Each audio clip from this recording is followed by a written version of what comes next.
Kita sering mendengar istilah Cimet, iya kan? Kepanjangannya Cina Medan. Itu julukan etnis Tionghoa non-Medan kepada etnis Tionghoa Medan.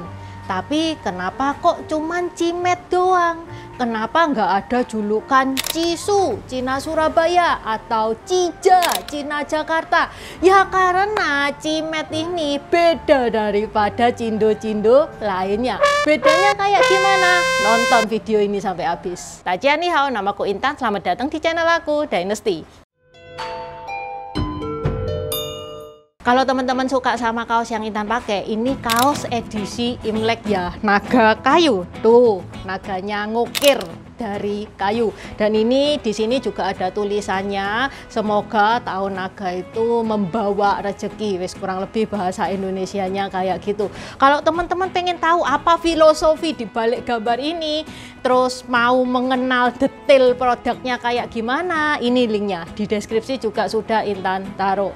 Available di Tokped sama Shopee sampai tanggal 14 Desember. Selain size dewasa, ada juga size untuk anak-anak, jadi bisa kembaran bersama keluarga.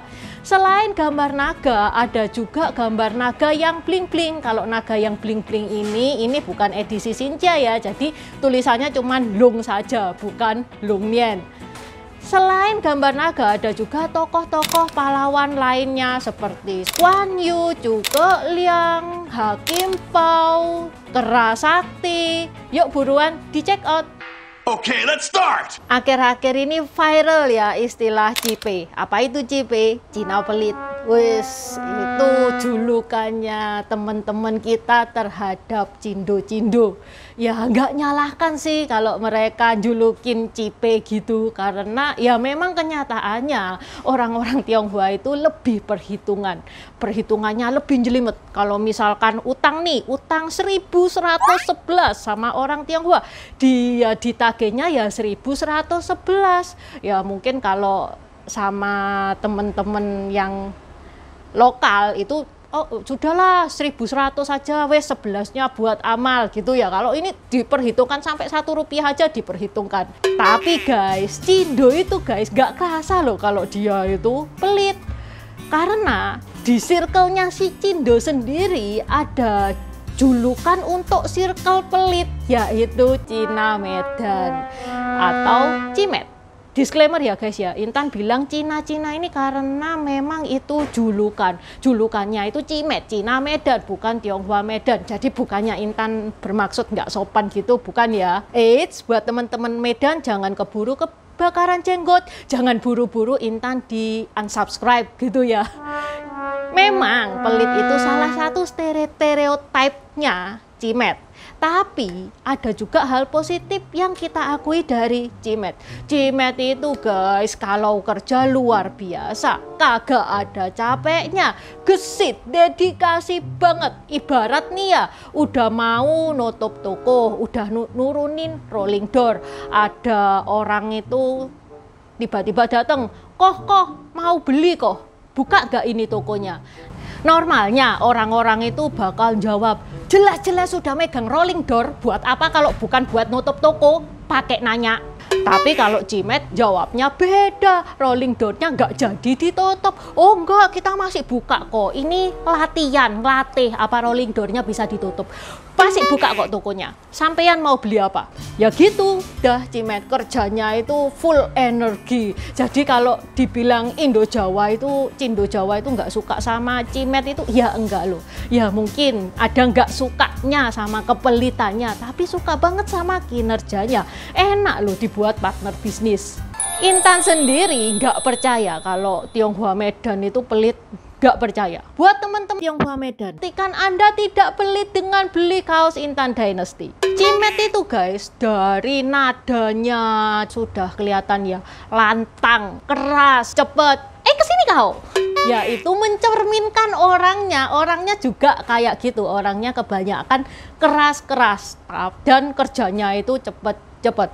Hebatnya lagi Tionghoa Medan ini ya guys ya, pas pemerintahan Orba, kita tahu di zaman itu sekolah Mandarin ditutup, koran Mandarin tidak boleh produksi, tidak boleh ada pelajaran bahasa Mandarin. Yang mana efeknya nih cindo-cindo yang kelahiran tahun 70 sama 80 banyak yang tidak bisa bahasa Mandarin. Ini sampai ya bisa dibilang malu-maluin ya, kalau keluar negeri itu banyak orang-orang sana, orang Malaysia misalkan ya, itu banyak yang kayak ngejek gitu. Wah, kamu ini tampangnya aja Cina tapi gak bisa bahasa Mandarin. Loh, dia belum ketemu cimet, yang dia temui mah cindo-cindo Jawa. Kalau cimet guys, sampai sekarang mereka itu masih pakai bahasa ibu mereka, yaitu bahasa Hokkien. Masih melestarikan bahasanya.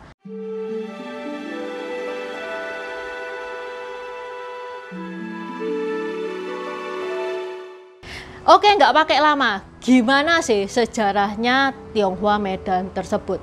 Keberadaan awal Tionghoa Medan itu dapat ditemukan di Pulau Kampai yang merupakan pulau di Provinsi Sumatera Utara, Indonesia.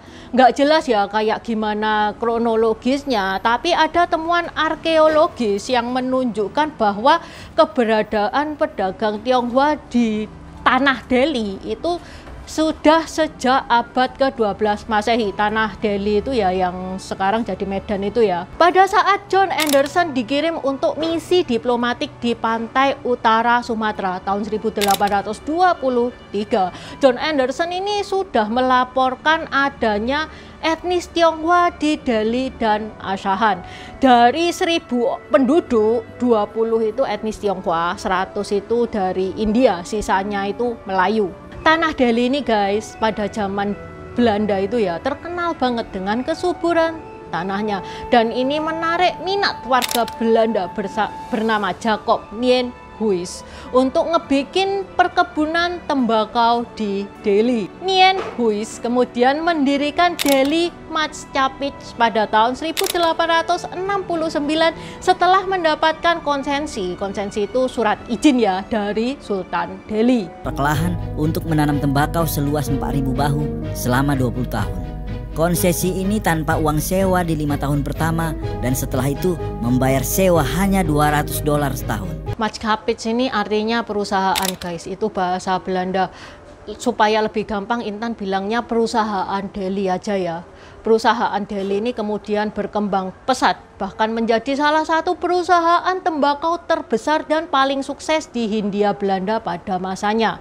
Tentu saja ya, yang namanya perusahaan kalau semakin besar membutuhkan semakin banyak tenaga kerja. Namanya aja bos, apalagi untuk kerjaan-kerjaan yang tidak memerlukan keahlian khusus nih ya. Bos itu condong cari pekerja yang bisa diberi upah serendah mungkin. Ayo, bener nggak bos-bos di sini? Mana suaranya? Pada saat itu penduduk lokal yang merupakan mayoritas Melayu nih ya, itu banyak yang tidak mau. Lawang gajinya rendah banget loh, itu jauh di bawah UMR.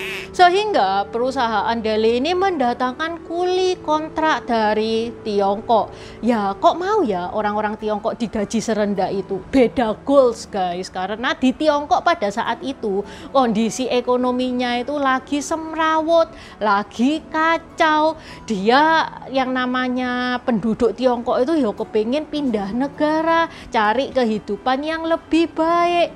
Syukur-syukuran bisa tinggal di Delhi, dikasih sarana transportasi ya kan, nggak bayar transport, langsung dapet job. Ya udah wes, kerjaan apapun ya sikat. Perusahaan Delhi itu langsung ngedatengin ratusan kuli dari Tiongkok. Ya pada gelombang pertama ini guys banyak yang meninggal karena memang belum pengalaman nih ya. Cuacanya itu beda di Tiongkok sama di Indonesia, banyak yang nggak bisa beradaptasi. Apalagi makanan ya seadanya, nggak mungkin namanya bos itu ngasih makanan 4 sehat 5 sempurna itu yo enggak, pokoknya murah, pokok bisa hidup, tempat tinggal ya pokok bisa ditiduri, enggak dicek higienisnya kayak gimana. Ya udah, sehingga 217 kuli meninggal pada gelombang pertama. Itu menurut sejarawan Belanda yang bernama Dirk A. Wiskol. Meninggal dan sakitnya para pekerja ini tentu saja merugikan perusahaan Delhi. Ya udah, akhirnya perusahaan Delhi ini berinvestasi dengan ngebangun rumah sakit yang diberi nama Hospital Van de Delhi Majapahit. Ya, ini bahasa Indonesianya Rumah Sakit Tembakau di Delhi yang kedepannya ada di Jalan Putri Hijau.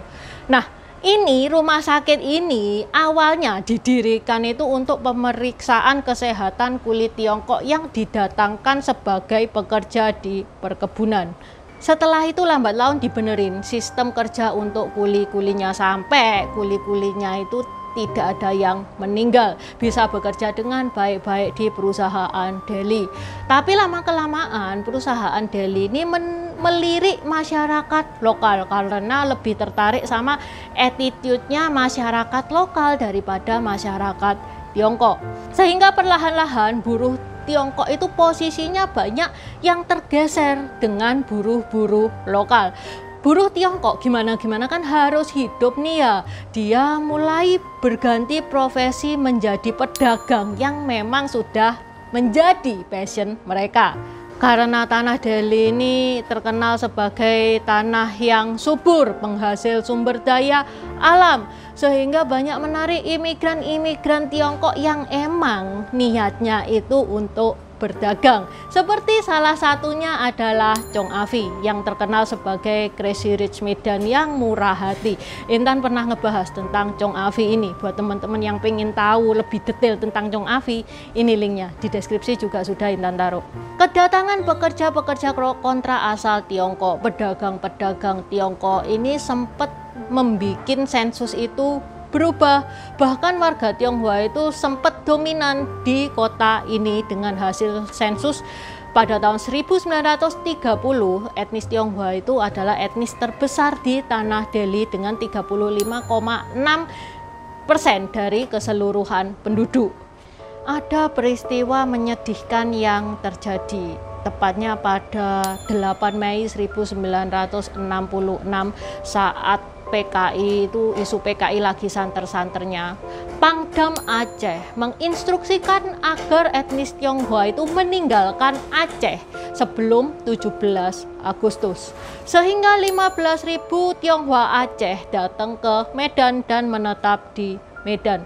Makanya Aceh sama Medan kalau teman-teman lihat dari petanya kan nggak seberapa jauh nih ya.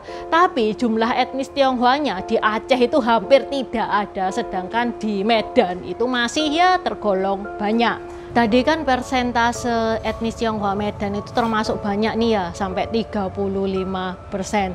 Tapi di tahun 1980 itu sudah mulai menyusut, sudah tinggal 12,8%. Di tahun 2000 lebih nyusut lagi, jadi 10,65%. Meski persentase dalam demografi ini menurun, bukan berarti warga Tionghoa itu tidak menonjol di Medan. Tionghoa Medan merupakan salah satu yang berpengaruh dalam perekonomian Medan. Mereka banyak mendirikan pabrik-pabrik di kawasan industri Medan dan menguasai perdagangan. Oke, sampai di sini dulu bahasan Intan hari ini. Buat teman-teman Medan yang mau nambah-nambahin, silakan coret-coret di kolom komentar. Buat subscriber baru, selamat datang. Terima kasih sudah menonton videonya Intan sampai habis. Intan sarankan buat teman-teman yang baru bergabung untuk nonton videonya Intan tentang pergantian dari dinasti ke dinasti. Ini nih videonya.